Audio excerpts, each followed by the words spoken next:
road into the sky. Never let adventures pass you by.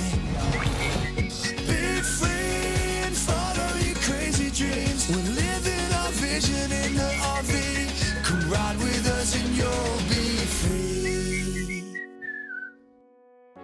Like many cities across the country, Las Vegas is always making changes, keeping things new and interesting to keep tourists and locals entertained. Sometimes there are changes made that aren't so favorable, like today's topic, for people like ourselves that often come to Las Vegas in our RVs. Some have big RVs and park them at a campground while taking their tow vehicle to all the action of the Strip in downtown Fremont Street. Others find places close to park their RV overnight so that they can walk to all the action or take a rideshare like Uber.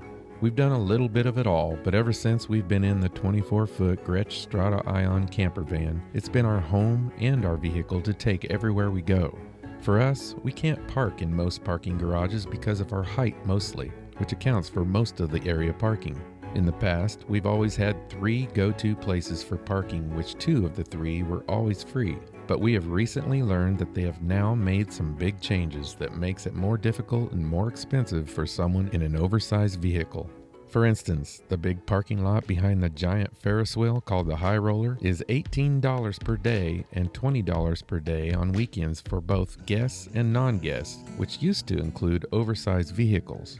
That has changed. There is now a sign that clearly says, "No oversized vehicles in lot." Violators will be subject to a $150 daily fine.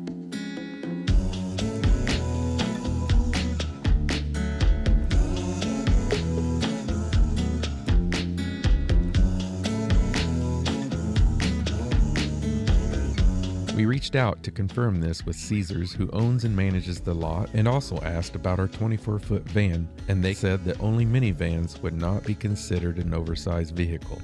It appears that they are trying to keep people from using the parking lots to camp overnight.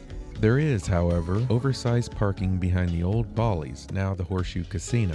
It's located along the street between the Horseshoe Casino and BattleBots Arena. The charge there is now $30 for 24 hours, or $20 for 24 hours if you're a Horseshoe Casino guest. There has also been a little hidden gem parking spot that not many have known about. It's located on the Main Street level of the parking garage at Planet Hollywood at the far north entrance on Audrey Street. This place has always been our go-to spot for parking in the past until now. It only has about 10 spots available in a small fenced-in area, but is also covered parking. In the past, you had to call security when you arrived, then you waited until someone from security came down to open the gated area to let you in. They now leave the gate open, but it is no longer free. They now charge you $30 for 24 hours. There are signs posted with a QR code to scan with your phone to pay. This is not a good spot for RVs over probably 30 foot though, as the room is very limited. The height entering the garage is plenty high for a smaller Class C, which we have seen a couple parked there.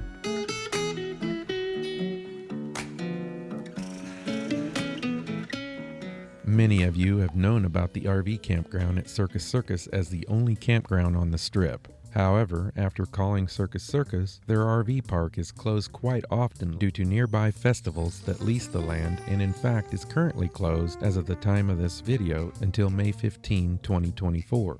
The lady we talked to on the phone mentioned that the park is closed quite often anymore because of this. The Circus Circus website claims they have oversized vehicle parking in their RV area for an additional $20 per day based on availability. The RV campground is all fenced in and has 30 and 50 amp service, water, and a dump station, as well as a pet run, showers, and laundry facilities. For an extra $10 per day, you can use the hotel pool, slides, and splash zone. The RV park pricing can be found on the Circus Circus website and is subject to the day and site type. The Fashion Show Mall has also been an area that we have used many times to park since we've been in the van. There are places where we can back in and let the rear hang over to fit in a normal parking spot. We have left the van here many times past mall closing hours and have never had any issues, and it is still free parking.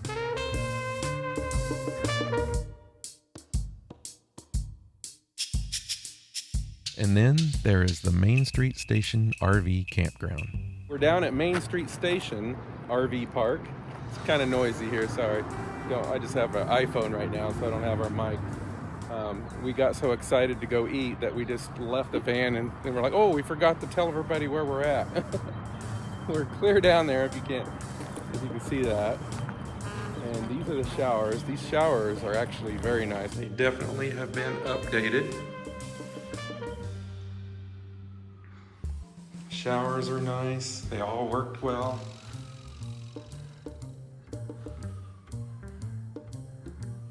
And they've got 4 here. I like how they have the clear up here so that you can see out, because you do have to hang your clothes and everything outside the shower. Very nice. Women's restroom is there, showers. And then you have a laundry room here. And for your bathrooms and your showers and the laundry room here, they give you a key card just like you get for your hotel room. You got full hookups here.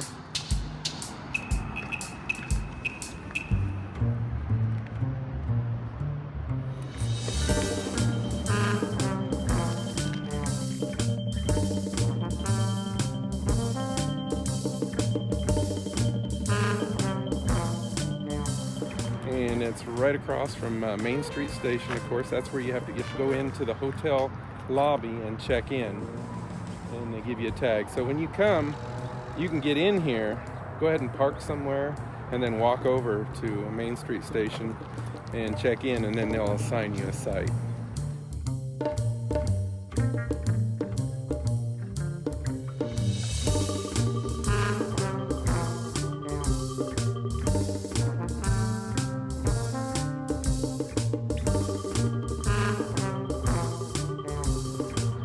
It was $45 a night. You do not have to pay a resort fee. For some reason on our receipt, it says something about a resort fee also. I checked with them on that, and that is not the case. So $45 a night. And actually Friday night's $55, I believe. And it's full hookups. Yeah, you got sewer also right on site. 30 or 50. And you're within close walking distance to what's that, Fremont Street? If you want to have your eyes burned for about a week or so.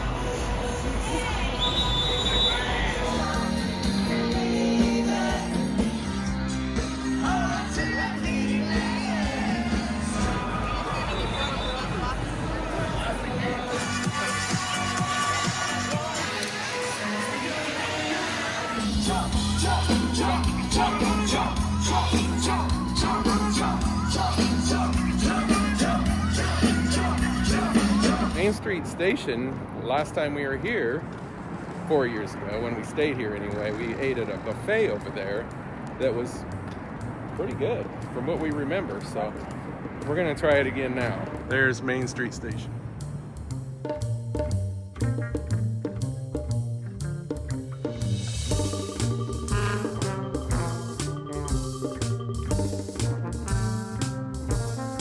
We've still been able to find a way to do the things we love to see and do here in Vegas, but it's definitely a bit more trickier with the van to get to those places, and sometimes more costly than it used to be the last time we were here.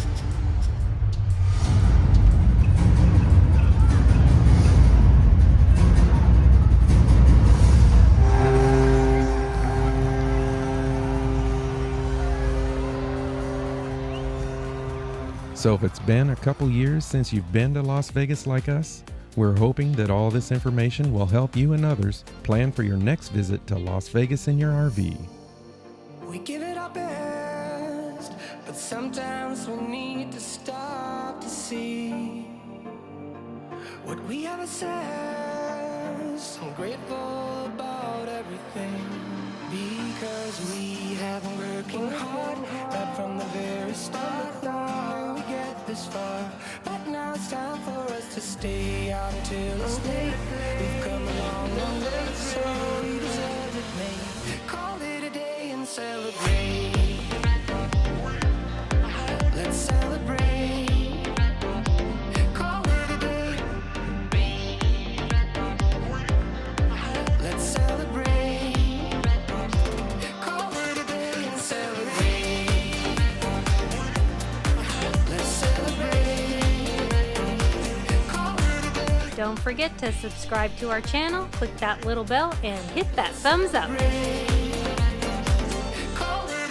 See you next week.